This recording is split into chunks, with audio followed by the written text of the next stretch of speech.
Hello students, बहुत बहुत स्वागत है आपका मेरे यूट्यूब चैनल एमपी एजुकेशन पर। आज हम यहाँ पर 11वीं क्लास की जो हमारी इंग्लिश है जिसका कि नाम है इंग्लिश बुक हॉर्नबिल। हॉर्नबिल का आप देखेंगे जो फर्स्ट चैप्टर है जिसका कि नाम है the portrait of a lady. Okay, तो आइए हम इसको स्टार्ट करते हैं। सबसे पहले देखेंगे आप लोग यहाँ पे लिखा हुआ है पोर्ट्रेट। पोर्ट्रेट यानी होता है चित्र या तस्वीर ऑफ अ लेडी। तो ये जो हमारा पूरा टाइटल है, एक महिला एक लेडी, उसके चित्र के बारे में हमें यहाँ पर इस पूरे चैप्टर को समझना है, जिसको कि आप जानते हो जिसके राइटर कौन है, खुशवंत सिंह। तो यहाँ से थोड़ा सा आप समझ लें, ये जो लेडी है ये खुशवंत सिंह है, इनकी ये दादी हैं जिनके बारे में एक पूरी सी बहुत प्यारी सी स्टोरी है। तो आइए हम इस वीडियो को स्टार्ट करते हैं। ओके, सबसे पहले आप देखेंगे कि जो हमारा फर्स्ट पैरा है उसमें है माई ग्रैंड मदर, मतलब मेरी दादी माँ, लाइक एवरीबॉडीज ग्रैंड मदर, जैसी सभी की दादी माँ होती हैं, ठीक है ना। My grand mother like everybody's grand mother, जैसी मेरी मेरी दादी माँ जैसी सभी की दादी माँ होती हैं। वाज एन ओल्ड वुमेन, एक बूढ़ी महिला थी, है ना। वाज एक बूढ़ी महिला थी। शी हैड बीन ओल्ड, वह इतनी बूढ़ी थी, बहुत ज्यादा बूढ़ी थी।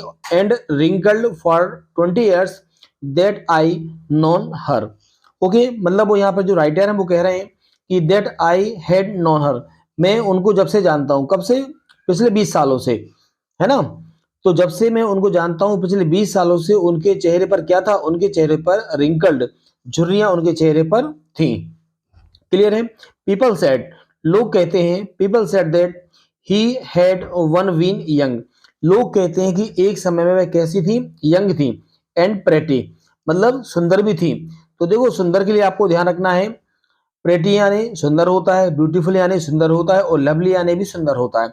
लेकिन जब प्रेटी यूज करेंगे तो इसका मतलब होगा कि यहाँ पे इनकी फिजिकल ब्यूटीनेस की बात की जा रही है, वो देखने में भी सुंदर थी। ओके, बाय नेचर के लिए हम ब्यूटीफुल यूज कर सकते हैं। ओके, तो pretty and had even had a husband, तो लोग ये कहते थे कि वह एक समय में यंग थी, जवान थी, प्रेटी सुंदर थी, ठीक है। इवन हैड अ हस्बैंड, और उनका एक पति हुआ करता था। What that was a hard to believe, hard to believe यानी विश्वास करना कठिन होता है, ये जो पीपल कहते हैं। But that was hard to believe, और इस पर हमें भरोसा करना काफी कठिन होता है। माय ग्रैंडफादर्स, अब यहाँ पे देखेंगे एपोस्ट्रोफी एस लगा हुआ है, मतलब इसका मतलब होता है काकी के। तो ग्रैंडफादर यानी होता है दादाजी। माय ग्रैंडफादर्स, मेरे दादाजी के पोर्ट्रेट यानी होता है चित्र। हंग एबव द मेंटल पीस, ये भी आपको याद रखना है। इसका मतलब क्या है कि मेरे दादाजी का जो चित्र था वो मेंटल पीस, घरों में जो पक्के घरों में जो चिमनी बनाई जाती है उसको मेंटल पीस बोलते हैं। तो मेरे दादाजी का जो चित्र था, तस्वीर थी, वह घर में मेंटल पीस के ऊपर टंगी हुई थी। कहां पर? In the drawing room. तो ये भी यहाँ पे दिया कि ड्राइंग रूम में मेंटल पीस के ऊपर तो उनके दादाजी का पोर्ट्रेट लगा हुआ था। ही वोर अ बिग टर्बन, टर्बन यानी होता है पगड़ी, याद रखेंगे, है ना। तो ही वोर, ये वेयर की सेकंड फॉर्म होती है। तो उन्होंने क्या किया है, एक पगड़ी जो है वो पहनी हुई है। एंड लूज फिटिंग क्लॉथ्स, और उसके जो दादाजी हैं उन्होंने लूज फिटिंग के कपड़े पहने हुए हैं। His long white beard, beard यानी होता है दाढ़ी, व्हाइट यानी सफेद, उनकी जो दादाजी की लंबी दाढ़ी थी। Covered the best part of his chest, chest यानी सीना, ठीक है। बेस्ट पार्ट यानी मतलब ज्यादा से ज्यादा, मोस्ट हम बोल सकते हैं, मोस्ट पार्ट, है ना। तो उनकी जो दाढ़ी थी व्हाइट कलर की, उसने उनके दादाजी के जो सीना है उसको ज्यादा से ज्यादा कवर करके रखा था। And he looked at least 100 year old, clear है। ही लुक्ड एटलीस्ट, एटलीस्ट मतलब कम से कम भाई कितने 100 साल के लगते थे। He did not look the sort of person, sort of मतलब ऐसे, भाई ऐसे व्यक्ति नहीं लगते थे। Who would have a wife, मतलब उनकी एक पत्नी हो, और चिल्ड्रन मतलब बच्चे हों, भाई ऐसे नहीं लगते थे कि उनकी पत्नी हो और बच्चे हो। कंटिन्यू करेंगे। He looked as the could only have lots and lots of grandchildren, grandchildren यानी होता है नाती पोते। वह ऐसे नहीं लगते थे उनकी एक वाइफ हो और बच्चे हों, बल्कि वह उम्र में ऐसे लगते थे कि उनके बहुत ज्यादा क्या होंगे, बच्चे होंगे, भाई इतनी ज्यादा एज के लगते थे। चलिए अब हम यहां से इसको कंटिन्यू करेंगे। Clear. As for my grandmother being young, जैसे कि मेरी दादी यंग थी एंड प्रेटी सुंदर थी। The thought was almost revolting, clear हो रहा है। ये जो विचार है ऑलमोस्ट यानी लगभग, रिवोल्टिंग यानी हम यहाँ पे बोलेंगे अविश्वसनीय या भरोसा करने लायक नहीं, क्लियर हो रहा है, या ना मानने योग्य भी बोल सकते हैं। तो ये जो विचार है ये ना मानने योग्य है कि हमारी दादी एक समय ऐसी थी। सी ऑफन, ऑफन एन होता है प्रायः, अक्सर या हमेशा। सी ऑफन टोल्ड अस, वह हमेशा या प्राय हमसे कहा करती थी किसके बारे में, of the games she used to play as a child. Clear है, वो अपने बच्चे से बोलती हैं कि जब मैं खुद बच्ची थी, ठीक है, एज अ चाइल्ड, जब मैं बच्ची थी, सी यूज्ड टू प्ले, वह क्या खेला करती थी, जो गेम्स खेला करती थी, उन गेम्स के बारे में बच्चों को बताया करती थी। That seemed quite absurd, absurd यानी होता है बेतुका, ठीक है, एंड अनडिग्निफाइड, इसका मतलब होता है अशोभनीय। क्या होता है इसका मतलब, इसका मतलब होता है अशोभनीय। क्लियर है, मतलब ये जो बताती थी वह बड़ा भद्दा कह सकते हैं, बेतुका और अशोभनीय लगता था। ऑन हर पार्ट, मतलब उनके बारे में जो हमें बताती थी। एंड वी ट्रीटेड इट, हम केवल इसको इतना समझते थे, like the fables of the prophets she used to tell us, वो जो हमें बताया करती थी हम उसे कितना समझते थे, यहां से देखेंगे फेबल्स ऑफ द प्रोफेट्स। अब इसका मतलब क्या है, तो फेबल्स मतलब यहाँ पे होता है, आपको ध्यान रखना कि कहानी, क्या होता है कहानी, और प्रोफेट्स यानी होता है पैगंबर या देवदूत। तो वो जो हमें बताती थी हम उसे क्या समझते थे, हम उसे केवल जो देवदूत या पैगंबर होते उनकी कहानियों को हम इसको केवल समझा करते थे। चलिए नेक्स्ट पैरा पे आप देखेंगे तो आगे क्या है, she had always been short and fat and slightly bent.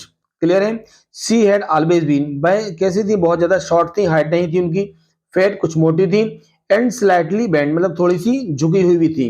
Her face was a criss cross wrinkled, उनके चेहरे पे इस तरीके से आप देखेंगे तो पूरे पे क्या है, क्रिस क्रॉस रिंकल बने हुए थे। Running from everywhere to everywhere, मतलब पूरी बॉडी में, एवरीवेयर टू एवरीवेयर मींस पूरी बॉडी में लगभग फेस पर क्या बने हुए थे, उनके रिंकल बने हुए थे।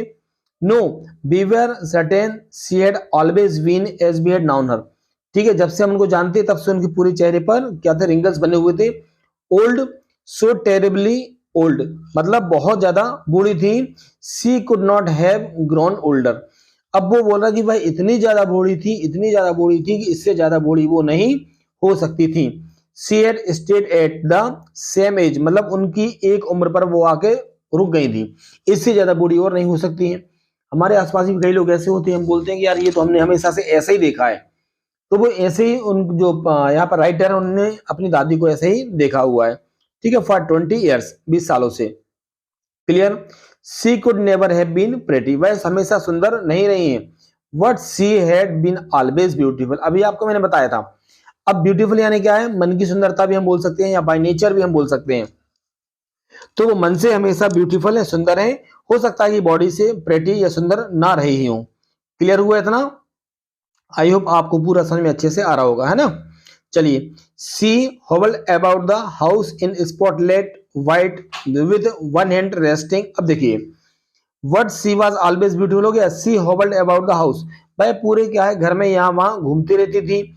इन स्पॉटलाइट वाइट, स्पॉटलाइट वाइट यानी हम बोल सकते हैं कि उन्होंने एक व्हाइट कलर की स्पॉटलाइट यहाँ पे साड़ी पहनी हुई है, उसमें भाई पूरे घर में यहाँ वहां घूमती रहती थी।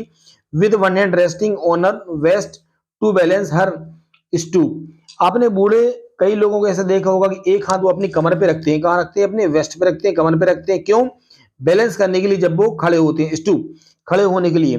तो एक हाथ जो उनका है रेस्टिंग करता था कमर पर बैलेंस बनाने के लिए जब वो खड़ी होती थी। एंड द अदर, और दूसरा हाथ क्या करता था उनका, उनका जो दूसरा हाथ था हम आपको देखेंगे यहाँ पर, telling the beads of a rosary, beads and rosary, ये दोनों इंपॉर्टेंट वर्ड है, आपको याद रखना जरूरी है इनको। रोजरी यानी होता है डियर स्टूडेंट्स माला, जिससे भगवान जी का नाम लिया जाता है, और उस माला में जो मोती होते हैं, क्या होते हैं, मोती होते हैं। तो ये जो बीड्स हैं, बीड्स को मोती भी कहा जाता है और इनको मनका भी कहा जाता है। तो उसकी दादी का जो दूसरा हाथ था उससे क्या करती थी, telling the beads of her rosary, मतलब माला करती रहती थी।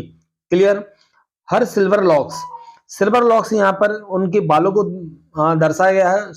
क्लियर है कि उनके बाल कैसे थे, बिल्कुल एकदम चांदी के जैसे थे, व्हाइट थे।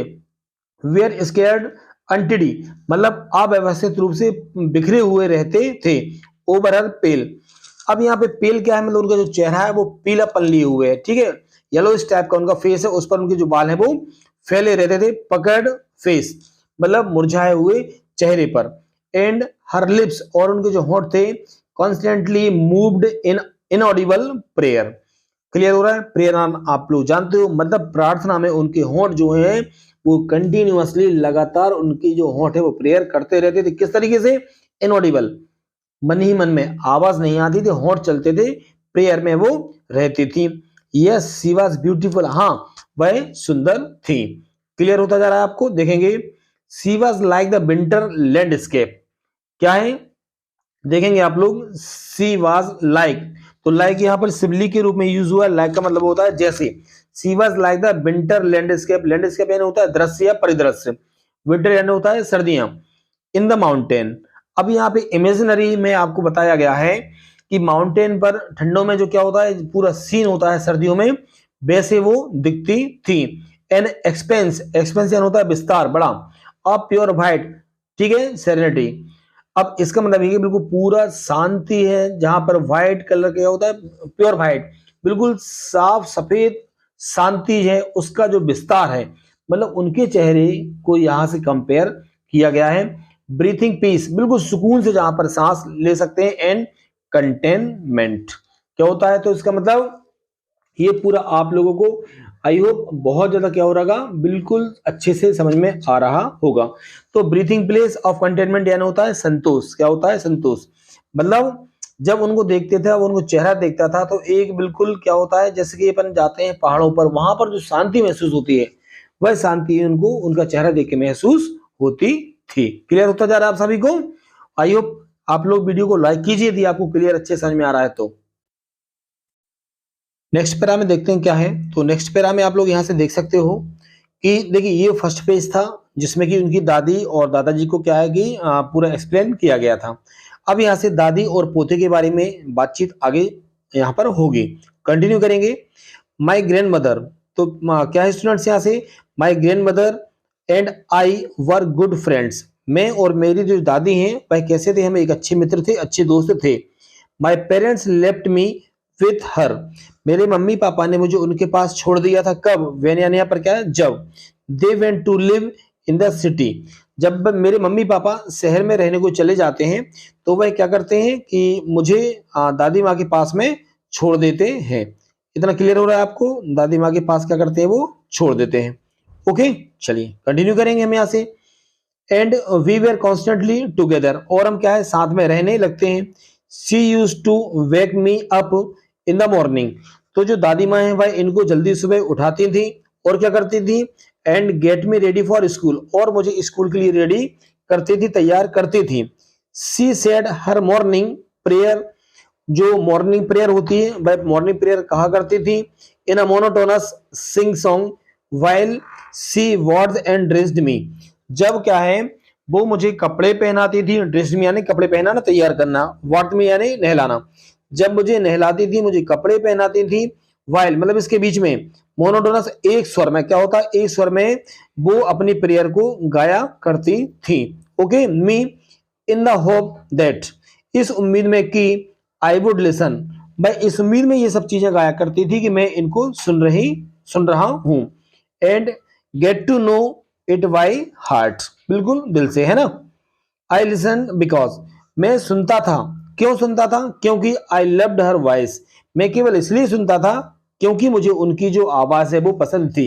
What never bother to learn it, लेकिन देखो बच्चा यहाँ पे क्या कह रहा है कि मैं दादी की जो प्रेयर थी उसको सुनता था, दादी का इंटेंशन भी यही होता था कि मैं उस प्रेयर को सीखूं, लेकिन मैं केवल इसलिए सुनता था कि मुझे अपनी दादी की वॉइस, दादी की आवाज पसंद थी, मैं उसको समझने या सीखने के लिए नहीं सुनता था। Okay then she would fetch my wooden slate, वह मेरी लकड़ी की स्लेट लाती थी, which she had already washed and plastered with yellow chalk, yellow chalk यहाँ पर हम बोल सकते हैं मुल्तानी मिट्टी, तो स्लेट पर क्या करती थी वह उसको प्लास्टर करती थी मुल्तानी मिट्टी से। एंड टिनी ईथर इंक पॉट, एक इंक पॉट मेरे लिए लाती थी। एंड आ रेड पेन, और एक रेड पेन मुझे दिया करती थी। ओके टाई देम ऑल, और इन सबको क्या करती थी वो, टाई यानी बांधना, देम ऑल इन सबको स्लेट को, पेन को, इंक पेन को वह बांध दिया करती थी इन अ बंडल, एक बंच में। And hand it to me, और मुझे दे देती थी। आफ्टर अ ब्रेकफास्ट, तो ब्रेकफास्ट के बाद क्या होता था, of a thick stale chapatis with a little butter. अब यहां से आप इसको पूरा थोड़ा समझने की कोशिश करिए कि वह लंच में कैसा क्या क्या ले जाते थे। ओके तो आफ्टर अ ब्रेकफास्ट, लंच के बाद में यहां से थिक जो रोटी है, स्टेल चपातीज मतलब बासी रोटी। इतना क्लियर हो रहा है आपको पूरा? कौन सी चपाती? बासी जो है वो चपाती की बात हो रही है, रोटी की बात हो रही है। विथ अ लिटिल बटर, उस पे हल्का सा मक्खन लगा होता था। एंड शुगर, उस पे शक्कर भी लगी होती थी। स्प्रेड ऑन इट, मतलब रोटी पर वो मक्खन और शक्कर को फैला देती थी। वी वेंट टू स्कूल, हम स्कूल जाते थे ये सब चीजें लेकर। सी कैरिड सेवरल स्टील चपाती, जब वह जाती थी तो बहुत सारी जो बासी रोटियां वह साथ में ले जाती थी। With her for the village dog, गांव के जो कुत्ते थे उनके लिए वह क्या करती थी, बासी जो चपाती है जो रोटी है उनको ले जाती थी। नेक्स्ट पैराग्राफ में देखेंगे क्या है। My grandmother always went to school with me, मेरी दादी माँ हमेशा मेरे साथ स्कूल जाया करती थी। बिकॉज, क्योंकि the school was attach to the temple, ठीक है, स्कूल क्या है, एक टेम्पल मंदिर से अटैच था, इसलिए दादी भी मेरे साथ में जाती थी।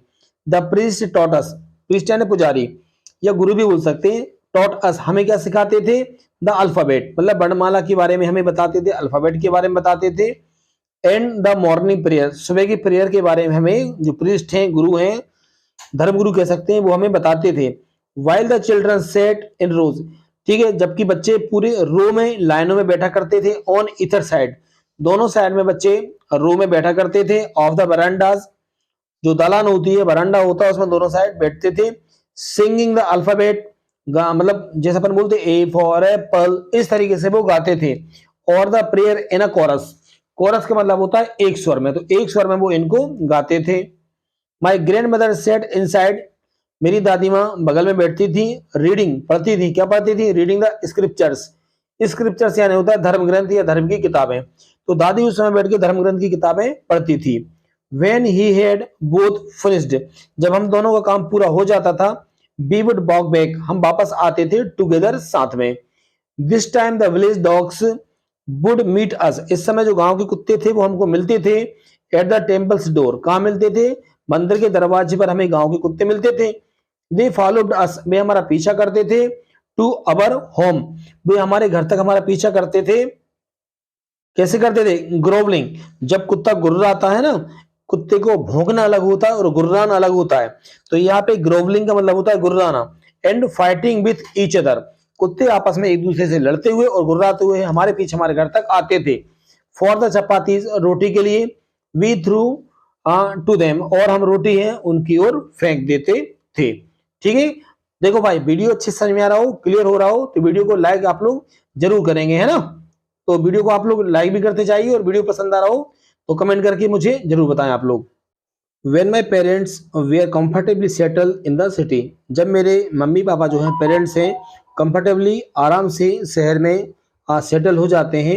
दे सेंट फॉर यानी बुलाना, है ना। दे सेंट फॉर अस, उन्होंने हमें शहर में बुला लिया। That was a turning point in our friendship, अब वो बोल रहा है कि हमारी और दादी के बीच की जो फ्रेंडशिप थी उसमें ये टर्निंग पॉइंट आया। कौन सा? जब हम शहर रहने के लिए जा रहे हैं। ऑल दोज, यद्यपि, we share the same room, जब वो शहर चले जाते हैं तो तब भी वो एक ही रूम में दोनों रहते थे, एक ही रूम को शेयर करते थे। My grandmother no longer came to school with me, अब जो है लंबे समय तक दादी माँ उसके साथ स्कूल नहीं जाती थी क्योंकि वो शहर में स्कूल जाने लगा था। I use to go to an English school in a motor bus, अब वो बोल रहा है कि मैं स्कूल जो है मेरा इंग्लिश स्कूल था और मैं वहां पर मोटर बस से जाने लगा, पैदल अब नहीं जाता था जिस तरह से हम गांव में जाते थे। देयर वाज नो डॉग्स, अब यहाँ पर किसी भी तरह का कोई कुत्ता हमें नहीं मिलते थे। ओके, इन द स्ट्रीट, गली में कुत्ते नहीं मिलते थे। And she took to feeding sparrows in the courtyard of our city house, अब वो बोल रहा है हमारा जो घर का शहर का घर था उसमें कंट्री यार्ड जो घर का आंगन था उसमें चिड़ियों को क्या करती थी वो, फीडिंग मतलब दाना या फिर हम बोल सकते हैं खाना खिलाने का काम यहाँ पर दादी किया करती थी और उसके साथ स्कूल नहीं जाती थी। कंटिन्यू करेंगे। एज द ईयर्स रोल्ड, जैसे जैसे समय बीतता गया, साल बीतते गए, we saw less of each other, हम मतलब हमारा जो कनेक्शन है दादी और हमारा वो कैसा होता गया, थोड़ा सा लेस, कम होता गया। For some time she continue to back me up, ठीक है, कुछ समय तक उन्होंने मुझे लगातार उठाया। And get me ready for school, और मुझे स्कूल के लिए तैयार किया। व्हेन आई केम बैक, जब मैं स्कूल से वापस आता, she would ask me what the teacher had taught me, जब मैं स्कूल से वापस आता तब वह मुझसे पूछती थी कि टीचर ने मुझे क्या पढ़ाया है ना, टॉट मी, क्या मुझे पढ़ाया स्कूल में। I would tell her English words, मैं उनको इंग्लिश के शब्द बताता। And little things of western science, और जो पश्चिमी विज्ञान है, पश्चिमी विज्ञान के बारे में जो मुझे पढ़ाते थे वह मैं दादी को बताया करता था। And learning the law of gravity, जो गुरुत्वाकर्षण के नियम है, ग्रेविटी के लॉज हैं, उनके बारे में बताया करता था। आर्किमिडीज प्रिंसिपल्स जो है उसके बारे में बताया करता था। द वर्ल्ड बीइंग राउंड, है ना, जिस तरीके से पूरा जो पृथ्वी है, पूरा वर्ल्ड है जो राउंड गोल है, इन सब के बारे में उनको दादी को बताया करता था। दिस मेड हर अनहैप्पी, और ये सारी की सारी चीजें जो हैं क्या करती थी, मेड हर अनहैप्पी, उनको नाखुश करती थी। अनहैप्पी यानी क्या होता है, नाखुश, ये सब चीजें उनको नाखुश करती थी। She could not help me with my lessons, अब चूंकि मैं इंग्लिश पढ़ने लगा था तो दादी मेरे जो लेसन है, चैप्टर है, उनमें मेरी हेल्प नहीं कर पाती थी। She did not believe in the things they taught at the English school and was distressed, तो क्या समझेंगे स्टूडेंट्स यहाँ से, did not believe in the things, जो चीजें हम पढ़ते थे वह इनमें भरोसा नहीं करती थी। They taught at the English school, जो इंग्लिश में हमें पढ़ाया जाता था। वाज डिस्ट्रेस्ड दैट, और इससे वो कैसी होती थी, डिस्ट्रेस भी रहती थी। That there was no teaching, इसलिए परेशान भी रहती थी। No teaching about God and the scriptures, तो दादी को ये बड़ा दुख भी होता था कि जो स्क्रिप्चर्स हैं, धर्म ग्रंथ हैं, और गॉड भगवान के बारे में इंग्लिश स्कूलों में कुछ भी नहीं पढ़ाया जाता था, इसलिए वो परेशान भी रहती थी। वन डे आई अनाउंस्ड, एक दिन मैंने घर में बताया, अनाउंस किया, that we were being given music lessons, मैंने एक दिन घर में बताया कि मुझे अब स्कूलों में इंग्लिश जो म्यूजिक लेसन है वह भी बताए जाएंगे, मतलब हमें संगीत के बारे में भी पढ़ाया जाएगा। कंटिन्यू क्या है यहाँ से देखेंगे, सी वाज वेरी डिस्टर्ब, जैसे मैंने बताया कि हमें म्यूजिक पढ़ाया जाएगा, सी वाज वेरी डिस्टर्ब, वह बहुत ज्यादा परेशान हो जाती हैं। क्यों हो जाती हैं, to her music had lewd associations, lewd यानी होता है भद्दा, क्या होता है, भद्दा, या फिर जो अच्छा नहीं माना जाता, तो टू हर, उनके लिए जो है म्यूजिक जो है वो एसोसिएशन यानी समाज, उनका मानना था कि जो म्यूजिक होता है वो समाज, अच्छे समाज के लिए नहीं होता। किसका मानना था, ये दादी का। It was the monopoly, monopoly यानी क्या होता है, मोनोपोली यानी होता है जिस पर किसी का एकाधिकार हो, ठीक है। तो वो बोल रही है it was the monopoly of harlots, harlots यानी होता है बेस्याएं, प्रेस्टिट्यूट्स एंड वेगर्स, क्लियर हो रहा है। तो उनका मानना था दादी का कि जो म्यूजिक होता है वह बेस्याओं का और जो भिखारी होते हैं उनका काम होता है म्यूजिक का, सब लोगों का काम नहीं होता। It not meant for gentle folk, वही बात मैंने आपको जो बताई, उनका मानना था कि सब लोगों का काम म्यूजिक का नहीं होता, यह केवल बेस्याओं और भिखारियों का होता ही, ऐसा दादी का मानना था।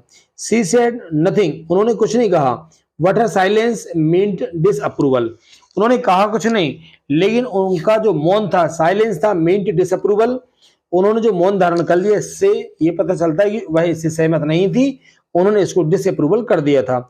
She rarely talked to me after that, rarely यानी कभी कभी, या बहुत मुश्किल से, कभी कभार। अब मुझसे क्या है, वो इस म्यूजिक के लेसन को बताने के बाद में बड़ी मुश्किल से कभी कभार ही मुझसे अब बातें यहाँ से दादी मेरी किया करती थी। कंटिन्यू करेंगे, देखेंगे। अभी तक हम 2 फेजेस कंप्लीट कर चुके हैं। जब सबसे पहले बच्चा गांव में स्कूल जाता था, फिर वो सिटी में आके स्कूल जाने लगा। ओके, अब क्या चेंजेस आते हैं चेक करेंगे। When I went up to university, जब मैं कहाँ गया, यूनिवर्सिटी गया। I was given a room of my own, मुझे अपना एक सेपरेट जो है वो रूम दे दिया गया जब मैं यूनिवर्सिटी जाने लगा। The common link of friendship was snapped, मतलब मेरी और दादी माँ के बीच में जो एक कॉमन लिंक थी फ्रेंडशिप की, वह भी अब टूट चुकी है, क्योंकि पहले हम एक ही रूम शेयर किया करते थे, लेकिन हम अब अलग अलग रूमों में रहने लगे हैं। क्लियर है। माई ग्रैंड मदर, मेरी दादी accepted her seclusion with resignation, accepted यानी होता है स्वीकार करना, सेक्लूजन यानी होता है इस अलगाव को, इस सेपरेशन को, है ना, और रेजिग्नेशन मतलब बेबस, बिना मन के। मेरी दादी माँ इस सेपरेशन को, अलगाव को बिना मन के ही स्वीकार कर लेती हैं, हालांकि उनका ऐसा मन नहीं था, लेकिन उन्होंने ऐसा स्वीकार कर लिया। She rarely left her spinning wheel to talk to everyone, अब वो क्या करती थी, पूरे टाइम अपनी जो स्पिनिंग व्हील होती है, जो चरखा होता है, उस पर काम करती रहती थी और किसी से बात भी ज्यादा नहीं करती थी। फ्रॉम सनराइज टू सनसेट, सुबह से लेकर शाम तक, she sat by her wheel spinning, अपने चरखे पे काम करती रहती थी, एंड रिसाइटिंग प्रेयर्स, और अपनी प्रेयर करती रहती थी। ओनली इन द आफ्टरनून, केवल दोपहर के समय में, सी रिलैक्स्ड, आराम करती थी, फॉर अ वाइल, ठीक है, और उसी दौरान वो क्या करती थी, टू फीड द स्पैरोज, चिड़ियाओं को दाना देती थी, चिड़ियाओं को खाना खिलाती थी। while she sat in the verandas, जब वो वरांडा में या दालान पर बैठती थी, breaking the bread, जो रोटी थी ब्रेड थी उसको into little bits, छोटे छोटे टुकड़ों में तोड़ती थी. Hundred of little birds, कई सौ की संख्या में छोटे छोटे पक्षी collected round her, creating a veritable bedlam a chirpings. इसका मतलब है एक ऐसा माहौल क्रिएट होता था क्योंकि लगभग 100 से ज्यादा, हंड्रेड्स ऑफ लिटिल है ना, बहुत छोटी छोटी जो चिड़िया होती थी, कई सौ की संख्या में क्या करती थी, उनके चारों तरफ आके बैठ जाती थी और एक वेरिटेबल वेल्ड मतलब बहुत ज्यादा शोरगुल, चिरपिंग जो चहचहाने की उनकी आवाज होती है, एक ऐसा माहौल बन जाता था, एक सीन क्रिएट होता था जिससे बहुत ज्यादा चिड़ियाओं का शोरगुल वहां पे होता था. अब आगे देखेंगे. Some came and perched on her legs, कुछ आती थी और उनके पैरों पर बैठती थी. अदर ऑन हर शोल्डर्स, कुछ कंधों पर. Some even sat on her head, कुछ उसके माथे पर भी या सर पर आकर बैठ जाती थी. सी स्माइल्ड, वह मुस्कुराती थी. But never should them away, और कभी भी उनको दूर नहीं भगाती थी. ठीक है. It used to be the happiest half hour of the day for her, पूरे दिन में ये जो आधा घंटा होता था ये कैसा होता था उनके लिए, हैप्पीएस्ट, पूरे दिन भर में ये आधा घंटा उनके लिए सबसे ज्यादा खुश रहने का समय होता था जब वो क्या करती थी, जो चिड़िया थी उनको दाना खिलाती थी. Okay. When I decided to go abroad for further studies, जब मैं अपनी आगे की पढ़ाई के लिए जब मैंने डिसाइड किया कि मैं अब्रॉड जा रहा हूं, I was sure my grand mother would be upset, मुझे ऐसा लगा था कि जब मैं शहर जाऊंगा, सॉरी विदेश जाऊंगा पढ़ने के लिए, तो मेरी दादी माँ बिल्कुल पक्का अपसेट हो जाएंगी. I would be away for 5 years, क्योंकि मैं 5 साल के लिए जा रहा था. And at her age one could never tell, और उनकी ऐसी उम्र थी कि हम उनके बारे में कुछ कह नहीं सकते. इसका मतलब ये था कि उसको ये लग रहा था लेखक को कि अब पक्का मैं 5 साल के लिए जा रहा हूँ, लौटूंगा तो मेरी दादी माँ शायद मुझे ना मिले, हो सकता है वो खत्म हो जाए. But my grand mother could, लेकिन मेरी दादी माँ जानती थी क्या होने वाला है. She was not even sentimental, वह बिल्कुल भी उदास नहीं हुई, दुखी नहीं हुई. She came to leave me at the railway station, वह मुझे छोड़ने रेलवे स्टेशन तक आती हैं. वट डिड नॉट टॉक, उन्होंने कोई बात नहीं की. और शो एन इमोशन, और किसी तरह का इमोशन शो नहीं किया. हर लिप्स मूव्ड इन प्रेयर, उनके जो ओठ हैं प्रेयर में, प्रार्थना में लगे रहे. Her mind was lost in prayer, और उनका जो दिमाग है वो प्रार्थना में खोया था. Her fingers were busy telling the beads of her rosary, उनकी जो उंगलियां थी माला करने में, माला के दानों से है ना, तो जो प्रार्थना कर रही थी, माला फेरती थी, वह उसमें लगी रही. Silently she kissed my forehead, और धीरे से उन्होंने मेरे माथे पर एक किस किया. When I left I cherish the moist imprint, तो क्या हुआ है, अब यहाँ पे लिखा है कि जब मैंने स्टेशन छोड़ा, आई चेरिश्ड, मैं बहुत खुश हुआ. चेरिश्ड यानी क्या होता है, खुश होना, मैं बहुत ज्यादा खुश हुआ क्योंकि द मॉइस्ट इम्प्रिंट, मॉइस्ट यानी एक गीला होता है और इम्प्रेस्ट यानी निशान. जब उनकी दादी ने उसके माथे पर किस किया तो एक गीला निशान उसके चेहरे पर बन जाता, जिससे वो बहुत ज्यादा खुश था. क्यों, एज परहैप्स, जैसे मतलब शायद उसे ये लग रहा था कि the last lesson of physical contact between us, क्योंकि उसे तो ये लग रहा था कि जब मैं लौटूंगा तो शायद मुझे मेरी दादी माँ नहीं मिलेंगी. तो ये हमारे और दादी के माँ के बीच में फिजिकल जो कॉन्टेक्ट था वो लास्ट था, लास्ट साइन था. कौन सा, जब उनकी दादी ने उनको किस किया था. Okay. But that was not so, लेकिन ऐसा कुछ भी नहीं हुआ. आफ्टर 5 years आई केम बैक होम, अब लेखक यहाँ पर कहते हैं कि मैं 5 साल बाद अपने घर लौटा. And was met her at the station, और वह दादी माँ मुझे लेने कहाँ तक आई, स्टेशन तक आई, मुझे स्टेशन पर ही मिली. She did not look a day older, और मैं जैसे ही छोड़ गया था वो बिल्कुल वैसी की वैसी थी, मुझे वो एक दिन भी बूढ़ी नहीं लग रही थी. ओके. फिर क्या है देखेंगे. She still had no time for words, ठीक है, she still had no time for words, उन्होंने एक शब्द भी नहीं कहा. And while she clasped me her arms, उन्होंने मुझे क्या किया, बाहों में लिया, गले से लगाया. I could not here her reciting her prayer, ठीक है, और उन्होंने अपनी प्रेयर को कंटिन्यू जारी रखा. मैंने देखा कि इस दौरान भी वह अपनी जो प्रेयर है वह प्रेयर कंटिन्यू कर रही थी. Even on the first day of my arrival, मेरे आने के पहले दिन भी वो क्या कर रही थी, प्रेयर में लगी थी. उन्होंने मुझसे बहुत ज्यादा बात नहीं की. Her happiest moment were with her sparrows, ये तो आप जानते हैं कि उनका जो सबसे खुशी का पल था, हैप्पीएस्ट मोमेंट था, वह स्पैरोज के साथ निकलता था. हुम सी फेड लॉन्गर, जो उनके लंबे लंबे समय से खाना खिला रही थी. And with frivolous rebukes. तो यहां पर देखेंगे किसके साथ में, फ्रिवलेस रेबुकस में होता है कि देखिए उनको प्यार से डांटती थी। फ्रिवलेस यानी होता है डांटना है ना, और रेबुकस यानी होता है फटकार। तो प्यार से डांटती थी मतलब उनको भगाती नहीं थी। ठीक है, कंटिन्यू करेंगे। In the evening a change came over हर। अब देखिए इन द इवनिंग, शाम में क्या हुआ, अ चेंज केम ओवर हर, एक परिवर्तन जो है शाम के समय में हुआ। क्या हुआ, सी डिड नॉट प्रे, उन्होंने प्रेयर नहीं की, प्रार्थना नहीं की। She collected the women of the neighbourhood, पड़ोस की महिलाओं को उन्होंने क्या किया, कलेक्ट किया, एकत्रित किया। गोट एन ओल्ड ड्रम, ड्रम मतलब यहाँ पर ढोलकी है, तो उन्होंने एक जो ढोलकी है वो मंगाई।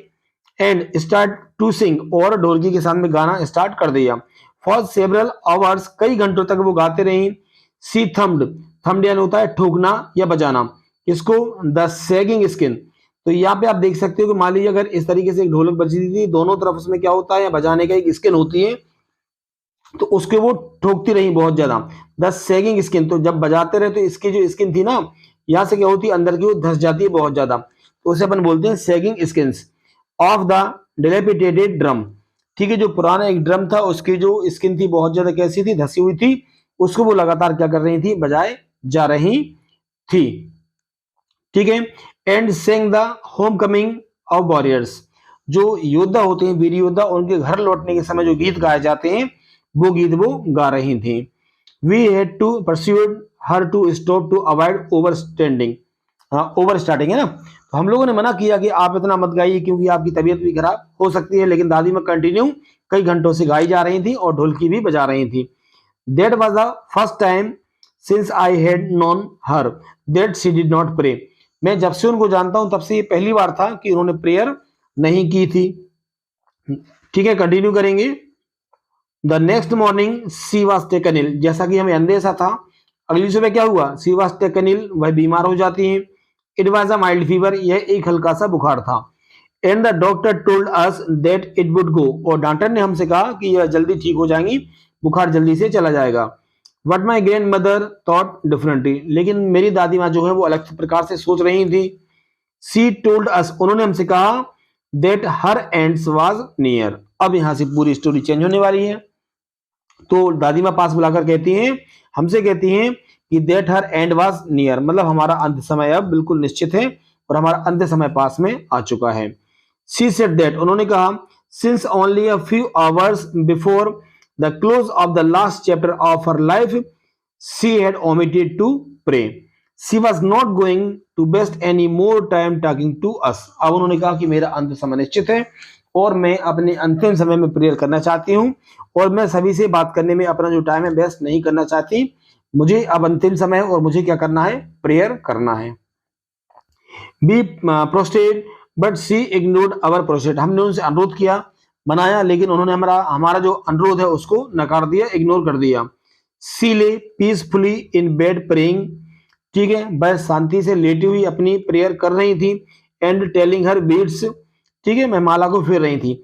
Even before we could suspect, जब तक हम कुछ भी समझ पाते, her lips stopped moving and the rosary fell from the lifeless fingers, इनकी बेजान उंगलियों में से क्या होती है, रोजरी फेल मतलब माला गिर जाती है। उनके जो लिप्स हैं जो प्रेयर कर रहे थे वो मूव कर रहे थे, वह मूविंग क्या होती है, रुक जाती है। अ पीसफुल, क्या है यहां से, a peaceful pallor spread on her face, एक शांति, ठीक है, उनके चेहरे पर जो है वो छा जाती है। एंड वी न्यू, और हम जान जाते हैं, दैट शी वाज डेड, कि वह मर चुकी हैं, वह खत्म हो चुके हैं। We lifted her off the bed, हमने उनको बिस्तर से नीचे उतार देते हैं, ठीक है। एंड इज ए कस्टमरी, जैसा कि हमारे यहाँ पे परंपरा है। Laid her on the ground and covered her with a red shroud, तो जो रेड श्राउड होता है जिसे हम कफन बोलते हैं, लाल रंग का कपड़ा, उससे हम उनको जमीन पर लेटाकर उनके ऊपर रेड कपड़े से उनको ढक देते हैं। क्लियर है पूरा? आपको समझ में आ रहा हो तो वीडियो को लाइक जरूर कीजिए आप लोग। आफ्टर अ फ्यू आवर्स, कुछ घंटे के बाद में, या a few hours of morning, दुखों की या कुछ देर दुख मनाने के बाद में हम क्या करते हैं, वी लेफ्ट हर, हम उनको वहां पे छोड़ देते हैं, एलोन, अकेले, to make arrangement for her funeral, funeral यानी होता है अंतिम संस्कार, उनका अंतिम संस्कार करने का जो हमें अरेंजमेंट करना होता है, इसलिए हम उनको अकेले छोड़ देते हैं। इन द इवनिंग, शाम में, we went to her room, हम उनके रूम में जाते हैं, विथ अ क्रूड स्ट्रेचर, तो ये एक स्ट्रेचर लेकर हम उनके कमरे में जाते हैं, लकड़ी का बना स्ट्रेचर होता है जिस पर हम उनको लेटाने वाले थे, to take her to be cremated, है ना, उनको अंतिम संस्कार के लिए ले जाने के लिए हम उनको वो स्ट्रेचर लेकर उनके पास जाते हैं। द सन वाज सेटिंग, सूरज जो है वो डूब रहा था, and had lit her room, ठीक है, and verandas with a blaze of golden light, शाम के समय में जो सूर्य की रोशनी होती है हल्का सा पीलापन लिए होती है, तो वह पीलापन लिए जो रोशनी है उनके कमरे में और दालान तक क्या है जा रही थी, बिल्कुल ऐसा लग रहा था कि गोल्डन लाइट उनके कमरे में जा रही थी। We stopped half way in the courtyard, हम आंगन का आधा रास्ता तय करते हैं और स्टॉप्ड, हम वहां पर रुक जाते हैं, क्यों, क्योंकि all over the verandas and in her room, उनके पूरे कमरे में और पूरे आंगन में क्या था, right up to where she lay, जहां पर वो लेटी हुई थी, डेड, है ना, and still wrapped in the red shroud, लाल कफन से ढकी हुई थी, वहां पर क्या था देखेंगे, थाउजेंड ऑफ स्पैरोज, मतलब कई सौ की संख्या में जो चिड़िया थी, सेट स्केचर्ड ऑन द फ्लोर, वो फ्लोर पर हजारों की संख्या में चिड़िया वहां पर बैठी हुई थी, but there was no chirping, लेकिन वह कोई भी, कई सौ की संख्या में थी लेकिन बिल्कुल भी आवाज नहीं कर रही थी। We felt sorry for birds, हमने पक्षियों से, चिड़ियों से सॉरी कहा, and my mother fetch some bread for them, और मेरी फेच यानी क्या होता है लाना, मेरी माँ ब्रेड कुछ लाती है उन चिड़ियों के लिए, she broke it into little crumbs, छोटे छोटे टुकड़ों में मेरी मम्मी क्या करती है, ब्रेड के टुकड़ों को तोड़ती हैं, the way my grandmother use to, और उसी तरीके से तोड़ती हैं जैसे कि हमारी ग्रैंड मदर किया करती थी, and threw it to them, और उन टुकड़ों को उन चिड़ियों की तरफ फेंक देती है मेरी माँ। The sparrows took no notice of the bread, लेकिन वो सारी की सारी चिड़िया ब्रेड के जो क्रम्स थे, टुकड़े थे, उनको बिल्कुल भी नोटिस नहीं करती हैं, उनकी तरफ बिल्कुल भी नहीं देखती हैं। When we carried my grandmother's corpse off, corpse यानी होता है सब या लाश, जब हम मेरी ग्रैंड मदर जो दादी थी उनके सबको हम क्या करते हैं, ले जाते हैं अंतिम संस्कार के लिए, दे फ्लू अवे क्वाइटली, सारी की सारी चिड़िया बिल्कुल शांति से दूर उड़ जाती हैं, ठीक है ना, मैं कुछ भी वहां पे खाती नहीं है। नेक्स्ट मॉर्निंग, अगली सुबह, the sweeper swept the bread crumbs into the dustbin, और जो स्वीपर है वो अगली सुबह आता है और ब्रेड के क्रम्स जो टुकड़े होते हैं उनको पूरा साफ करके, स्वेप्ट करके क्या करता है, डस्टबिन में डाल देता है। और इस तरीके से इस चैप्टर का यहाँ पे ये चैप्टर पूरा फ्रेश होता है। तो स्टूडेंट्स, मैंने पूरे बहुत अच्छे से आपको ये पूरा अच्छे समझाने का प्रयास किया है। वीडियो अच्छा लगे तो वीडियो को लाइक करें, और आपको मैं बता दूं कि 9 से लेकर 12 तक के लगभग सभी चैप्टर आपको मेरे इस वीडियो पर मिलने वाले हैं, तो आप प्लेलिस्ट में जाकर भी देख सकते हैं। और वीडियो आपको अच्छा लगा हो तो लाइक कीजिए, कमेंट कीजिए और अपने फ्रेंड्स के पास शेयर कीजिए। जो स्टूडेंट्स नए हैं चैनल पर वह चैनल को सब्सक्राइब जरूर करें। Thank you so much.